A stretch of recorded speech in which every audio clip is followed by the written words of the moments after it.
was a gun.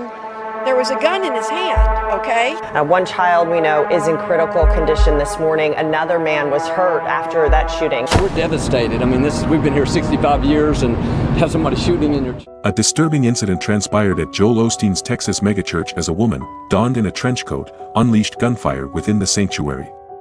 Amidst the ensuing chaos, 2 off-duty officers confronted her, ultimately halting her actions, albeit not before tragedy unfolded. Reports indicate that the woman entered the church with a 5-year-old boy, sparking speculation regarding his potential connection to Joel Osteen. Social media has been abuzz with allegations that Osteen may have fathered the child but refused to acknowledge it.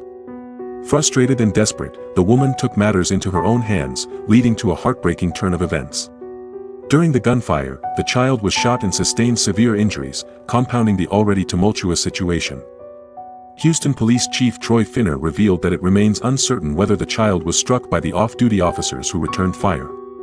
In addition to the child's injuries, a 57-year-old man was also wounded by gunfire. As of now, the child is in critical condition at a children's hospital, while the man is in stable condition at a different hospital with a hip wound. Finner stated that, in response to the woman's gunfire, both officers engaged her, resulting in her death. He expressed regret over the unfortunate incident involving the 5-year-old child, emphasizing that the woman entered the building armed with a long rifle and a trench coat, accompanied by the small child. She entered the building. She was armed with a long rifle and a trench coat with a backpack, accompanied by a small child, approximately 4 to 5 years old. Once she entered, at some point she began to fire.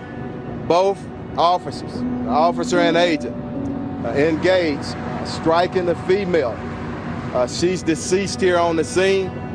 Unfortunately, the 5-year-old kid was hit and is in critical condition. Finner refrained from immediately providing details about the sequence of events leading to the confrontation. Commending the officers for their swift response, he highlighted the woman's possession of a long gun, underscoring the potential escalation of the situation. The deceased woman's identity remains undisclosed, and her motive remains unclear.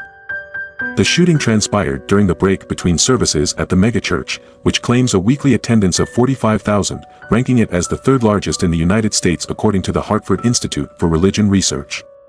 Osteen's televised sermons have a global reach spanning around 100 countries. Osteen's whereabouts during the incident were initially unclear, but he later joined the police at a news conference, expressing the church's profound sense of devastation.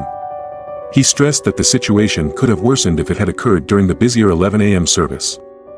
During the conference, he pledged prayers for the victims and the woman responsible for the shooting. It could have been a lot worse. Of course, we're devastated. I mean, we've been here 65 years and have somebody shooting in your church, but, you know, we don't understand why these things happen, but we know God's in control, and we're going to pray for that little 5-year-old boy and pray for the lady that was deceased, her family and all, and the other gentleman. But I don't know, it's just kind of in a fog, but, you know, just believe that, you know, we're going to stay strong. We're going to continue to move forward. And there are forces of evil, but the forces that are for us, the forces of God are stronger than that. So we're going to keep going strong and just, you know, doing what God's called us to do, lift people up and give hope to the world. Moments before the commencement of the church's 2 p.m. Spanish-language service, witnesses reported hearing multiple gunshots, according to journalists. As I entered the ladies' room and later headed towards the 2nd floor exit, I heard a series of sharp, mechanical sounds resembling the dismantling and dropping of folding tables. The noises continued, with another set of rapid bam, bam, bam. Suddenly, everything came to a halt. I stopped and looked towards the entrance, where people were screaming and scattering. The chaotic scene unfolded on a Sunday afternoon, drawing a substantial presence of police and fire trucks, including the fire department's hazardous materials unit, near one of the church's entrances. Police Chief Finner mentioned reports suggesting the woman had a bomb.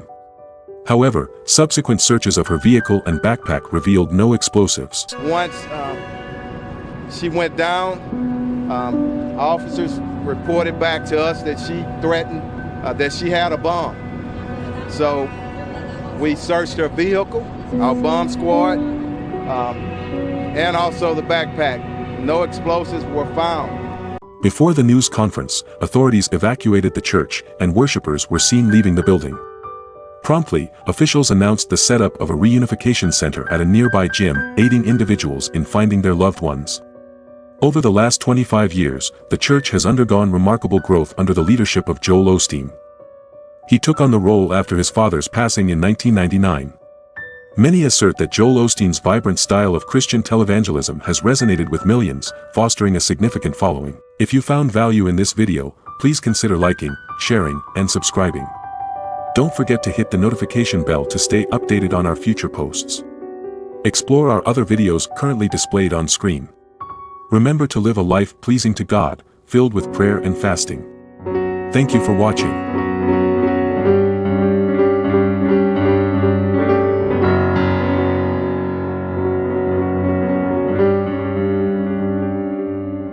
So if you've enjoyed this episode of Truth Seeker Hub, please don't forget to give it a thumbs up, share the video, subscribe, and hit the notification bell for upcoming posts. Thank you for watching.